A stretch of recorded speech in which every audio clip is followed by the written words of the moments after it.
Oke, bismillahirrahmanirrahim. Assalamualaikum warahmatullahi wabarakatuh. Bismillah, Waalaikumsalam bismillah, warahmatullahi walhamdulillah, wabarakatuh. wassalatu wassalamu ala rasulillah, wassalatu wassalamu ala malaikatillah, wala hawla wala quwwata illa billah, amma ba'du.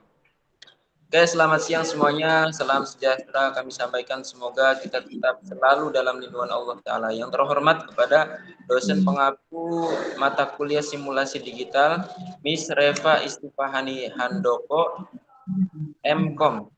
Yang terhormat kepada teman-teman PBI semester 6, semoga kita mendapatkan ilmu yang bermanfaat di kampus tercinta kita. Amin.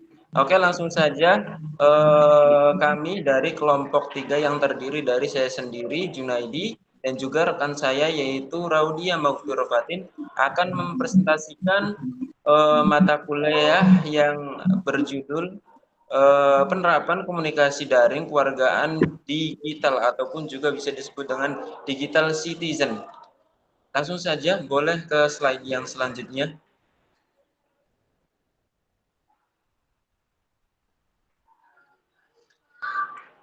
Mengerti atau pengertian komunikasi dalam jaringan ataupun juga daring.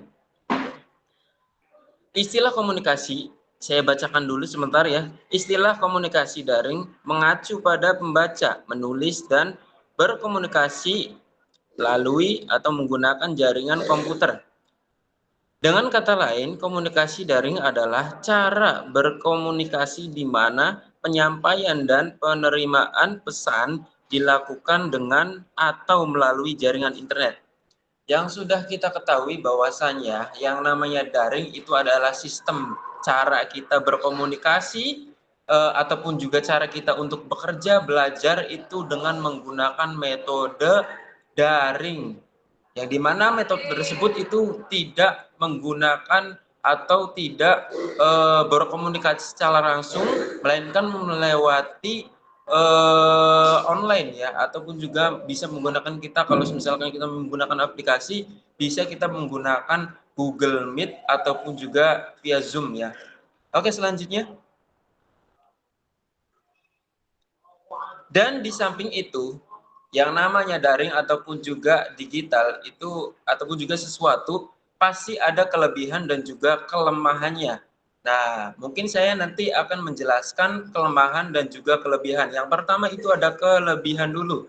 Kelebihan komunikasi daring di sini tertera ya. Yang pertama itu ada dapat dilakukan kapan saja, di mana saja. Jadi yang namanya daring kita bisa melakukannya di mana saja dan kapan saja yang kita mau. Jadi tidak semesti waktu-waktu yang tertentu. Jadi kapan saja kita bisa melaksanakannya. Terus yang kedua itu ada efisiensi biaya. Tentu dengan menggunakan daring kita bisa meminimalisir dana yang kita keluarkan ketika berkomunikasi atau ketika kita melakukan suatu pekerjaan. Dengan cara daring kita bisa menghemat biaya. Selanjutnya itu ada efisiensi waktu.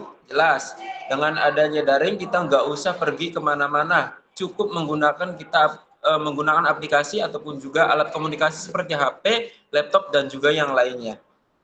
Selanjutnya itu ada terintegrasi dengan layanan TIK lainnya, jelas itu sudah jelas ya. Selanjutnya itu ada kelemahannya.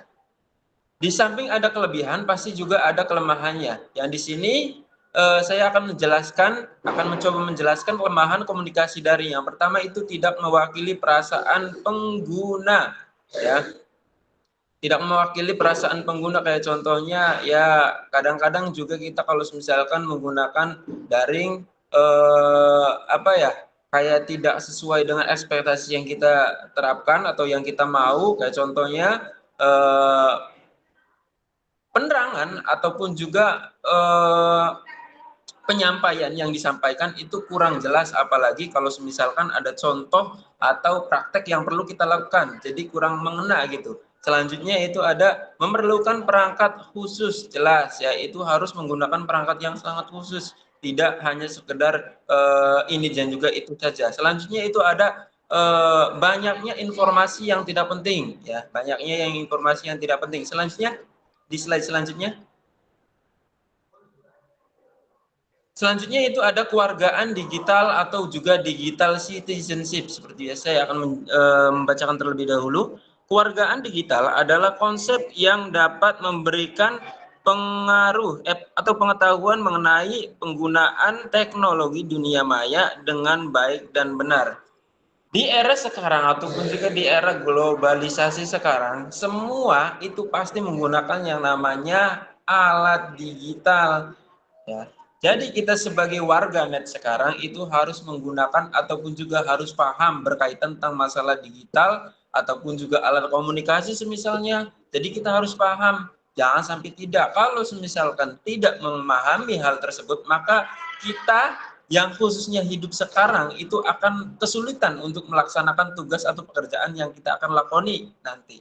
Jadi kayak gitu. Apalagi ini biasanya sangat kesulitan bagi orang-orang tua ya, orang tua-tua yang berada di sekolah menengah, sekolah dasar dan juga ke jenjang yang selanjutnya. Kalau misalkan orang tua itu biasanya karena memang mereka itu pembelajarannya di zaman dulu ya, ya pasti adalah yang namanya istilah gaptek gitu ya, masih kurang tahu gitu atau kurang bisa menguasai ya, harus belajar terlebih dahulu tentang masalah perangkat tersebut.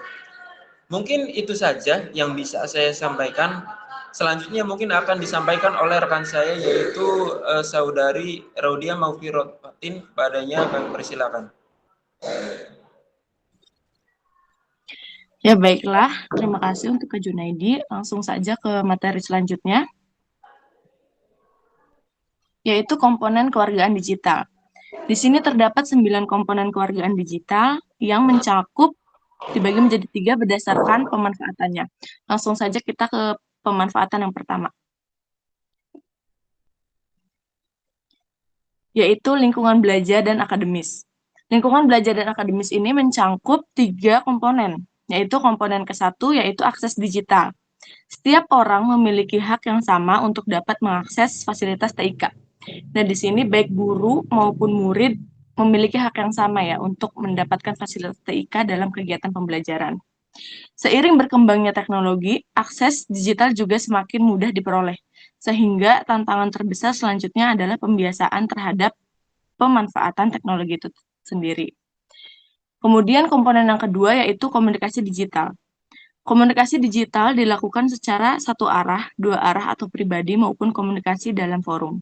Nah, sekarang kan banyak bentuk-bentuk komunikasi digital ya, seperti email, SMS, chatting, dan forum. Nah, hal-hal ini bisa kita manfaatkan, bisa kita rasakan manfaatnya ketika pandemi COVID-19 tahun 2019-2020 kemarin. Semua pekerjaan dan semua tenaga pendidik menggunakan Google Meet atau Zoom. Kemudian komponen ketiga yaitu literasi digital. Literasi digital merupakan proses belajar mengajar mengenai teknologi dan pemanfaatan teknologi. Pelajar dan pengajar diharapkan dapat belajar apa saja, kapan saja, dan dari mana saja. Kemudian berlanjut ke pemanfaatan yang kedua, yaitu di lingkungan sekolah dan tingkah laku. Di sini mencangkup 3 komponen lagi, yaitu komponen keempat, hak digital. Setiap warga digital memiliki hak atas privasi, kebebasan berbicara, dan lain-lain. Nah, hak ini dimiliki bukan hanya di kehidupan nyata ya teman-teman, tapi juga di kehidupan dunia maya. Nah, contoh kita menghargai hak-hak digital orang lain itu seperti tidak melakukan pembajakan konten, tidak menyebarkan informasi palsu, tidak memancing emosi pengguna teknologi informasi lainnya. Nah, lanjut ke komponen yang kelima, yaitu etiket digital. Nah, berbicara tentang etiket tentunya berbicara tentang tata krama. Artinya, tata krama dalam penggunaan teknologi agar penggunanya lebih bertanggung jawab dalam pemanfaatan teknologi. Kalau bicara tentang tanggung jawab, berarti kembalinya kepada diri sendiri ya. Kalau hak digital kita tidak mau diusik, berarti kita juga harus bertanggung jawab dalam pemanfaatan teknologi digital tersebut. Terus, komponen keenam, yaitu keamanan digital. Keamanan digital itu berarti bahwa kita harus berhati-hati menjaga informasi pribadi dari pihak yang tidak bertanggung jawab. Contohnya password sosial media, nomor kartu kredit, dan sebagainya. Karena tentunya kejahatan bisa datang dari mana saja, termasuk juga dari dunia maya. Nah, langsung ke komponen ke 7 ya, yang dimana di dalam pemanfaatan yang ketiga, yaitu kehidupan di luar lingkungan sekolah. Komponen ketujuh ini mencakup hukum digital. Nah, hukum digital itu sendiri bisa disebut juga dengan cyber law yang memiliki 5 aspek besar di Indonesia ini. Aspek yang pertama adalah hak cipta, yang kedua merek dagang, yang ketiga fitnah dan pencemaran nama baik, yang keempat adalah privasi, kemudian yang terakhir adalah yuridiksi dalam ruang cyber, yang dimana ketika 5 aspek ini dilanggar, tentunya pelanggar mendapatkan hukuman. Kemudian komponen yang ke-8, yaitu transaksi digital. Transaksi digital di sini mungkin dari anak kecil sampai orang dewasa, bahkan orang tua sudah mulai memanfaatkannya ya. Nah, ini yang perlu diperhatikan bagi penjual dan pembeli, perlu menyadari resiko dan keuntungan yang didapat dari jual beli daring, mulai dari resiko penipuan, perbedaan barang yang dikirim, lama pengiriman, hingga legalitas barang yang diperjualbelikan. Kemudian komponen yang terakhir, yaitu komponen yang ke-9 adalah kesehatan digital. Kesehatan digital di sini tidak hanya berdampak pada kesehatan fisik ya, tapi juga kesehatan mental, karena menurut penelitian, orang-orang yang cenderung aktif bersosial media itu rentan rentan apa ya rentan mengalami depresi, karena mungkin apa yang kita tunjukkan di sosial media itu sesuatu yang baik-baiknya aja kan. Jadi orang-orang cenderung memiliki rasa tidak percaya diri atau bahkan gak pede gitu dengan kehidupan yang dia punya. Langsung saja ke slide terakhir, yaitu kesimpulannya.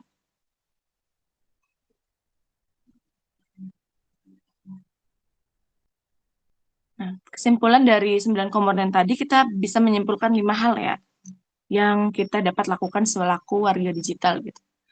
Yaitu think, T-H-I-N-K. Yang pertama adalah, is it true? Benarkah? Benarkah suatu informasi yang kita sampaikan itu merupakan informasi yang valid ya, jangan sampai kita tuh menyebarkan informasi hoax gitu. Kemudian, is it hurtful? Yaitu menyakitkankah? Ya, seperti yang kita tahu sekarang banyak sekali ujaran kebencian yang seharusnya tidak kita sampaikan ya, baik dalam kehidupan nyata maupun dalam kehidupan dunia maya. Kemudian, is it illegal? Ilegalkah? Gitu. Jadi kayak link-link ilegal atau aplikasi-aplikasi ilegal tidak seharusnya kita akses lah, untuk ya tadi melindungi keamanan data-data pribadi kita. Barangkali dari situlah orang-orang yang tidak bertanggung jawab gitu memanfaatkan data-data pribadi kita. Kemudian, is it necessary? Pentingkah atau perlukah? Nah, ini yang paling ini ya, kayaknya zaman sekarang gitu di sosial media, sesuatu hal yang tidak penting juga bisa disebarluaskan gitu. Yang dimana mungkin contohnya pamer harta atau apa ya, ngasih tahu apa namanya kondisi rumah gitu, itu kan bisa mengundang kejahatan dari luar ya gitu. Kalau kita orang lain yang jahat gitu bisa aja kan mencuri gitu, karena dia tahu tempat kita, dia tahu harta kita naruhnya di mana gitu dan lain-lain. Nah, yang terakhir itu, is it kind? Santunkah atau baikkah? Itu bersangkutan dengan informasi atau apapun yang kita sampaikan tentunya harus bermanfaat bagi orang lain juga gitu. Terima kasih. Saya kembalikan lagi kepada Kak Junat selaku moderator. Baiklah, terima kasih Saudari Rodia yang telah menyelesaikan presentasi kita. Mungkin itu yang bisa kami sampaikan, ya. Mudah-mudahan apa yang kita sampaikan tadi itu bisa bermanfaat, khususnya buat kita pribadi dan juga umumnya buat kalian semua. Dan kami akhiri, Allahumma waffiq ila aqwamit thoriq. Assalamualaikum warahmatullahi wabarakatuh. Waalaikumsalam warahmatullahi wabarakatuh.